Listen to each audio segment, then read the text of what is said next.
Confúcio, muito obrigado. Senador Girão, senador Cleitinho, meus pares, senadoras, igualmente. Olha, ontem nós votamos aqui o projeto de lei complementar 192, que alterava a lei da ficha limpa. E o projeto que veio da Câmara tinha alguns problemas. Ele reduzia, na prática, significativamente, o prazo de inelegibilidade para pessoas que tivessem cometidos crimes. Vamos lembrar que a lei da ficha limpa, ela foi uma proposta de iniciativa popular, muito celebrada à época, e o objetivo dela é blindar o mundo político, impedir que aqueles que cometeram crimes, aqueles que infringiram a lei, possam concorrer a mandatos e levar essa influência negativa para os seus cargos. Além disso, determinadas infrações, violações e mesmo crimes podem até dar uma vantagem competitiva a um candidato em detrimento de outros. Vamos colocar um exemplo de um candidato que tem vínculos, é membro de uma organização criminosa. Essa organização criminosa vai ter condições de financiá-lo e não vai ter limites nesse financiamento. Então, a lei da ficha limpa, quando ela foi aprovada, foi uma grande conquista da sociedade para colocar um muro entre o mundo do crime e o mundo da política.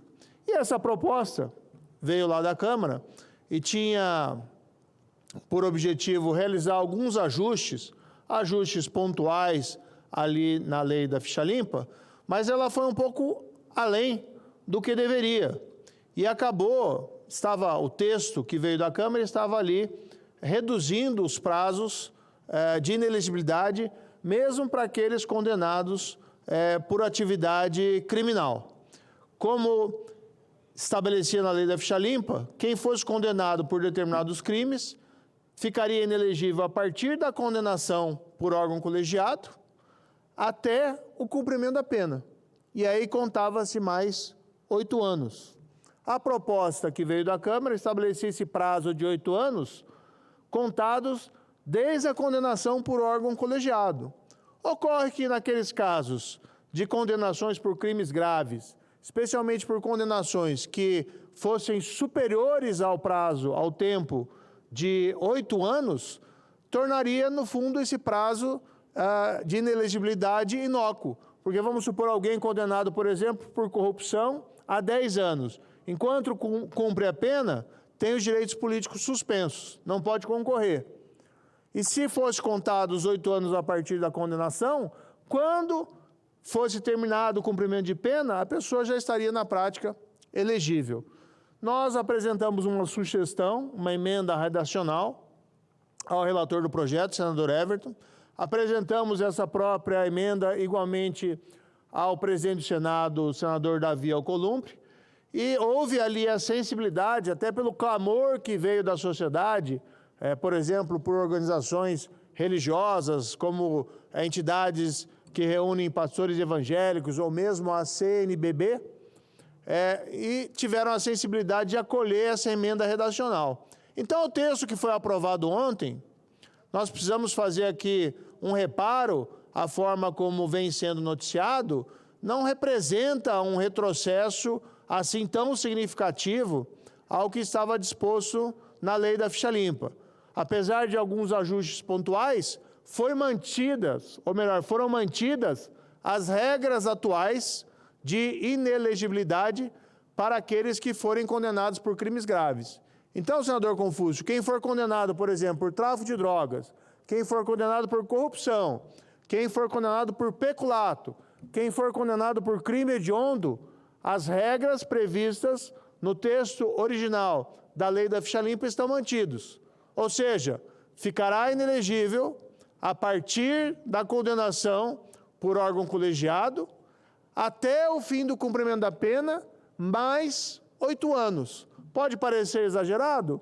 Não creio. Aquele que traiu a confiança da população, por exemplo, se apropriando de recursos públicos, aquele que aceitou receber suborno, ou aquele que se envolveu numa organização criminosa, quanto mais tempo ficar afastado da política, melhor.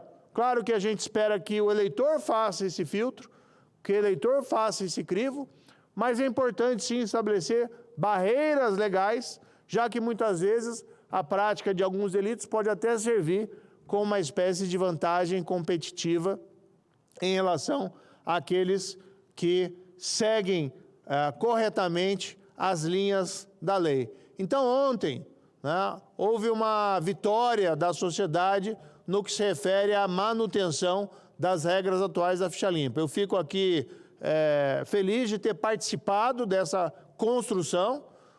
Eu apresentei essa proposta de ajuste redacional.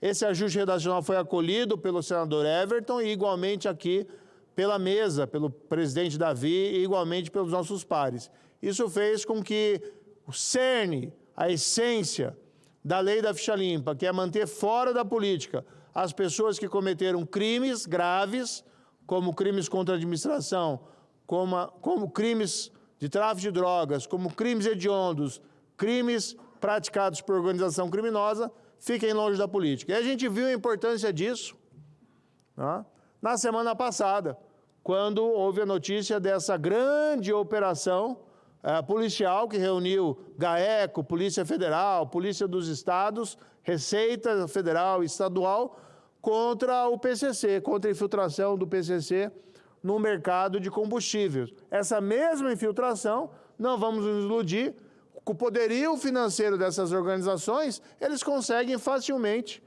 financiar candidaturas eleitorais em câmaras de vereadores, em prefeituras e, quiçá, até mesmo em órgãos legislativos federais ou poder executivo, inclusive estadual ou federal. Então, nós temos, sim, que ter proteção legal a essas investidas por parte do mundo do crime. Ontem, portanto, não é uma derrota propriamente da sociedade que tivemos, mas sim a manutenção de uma conquista que veio com a lei da ficha limpa e que o Senado teve a sabedoria de preservar na sua essência.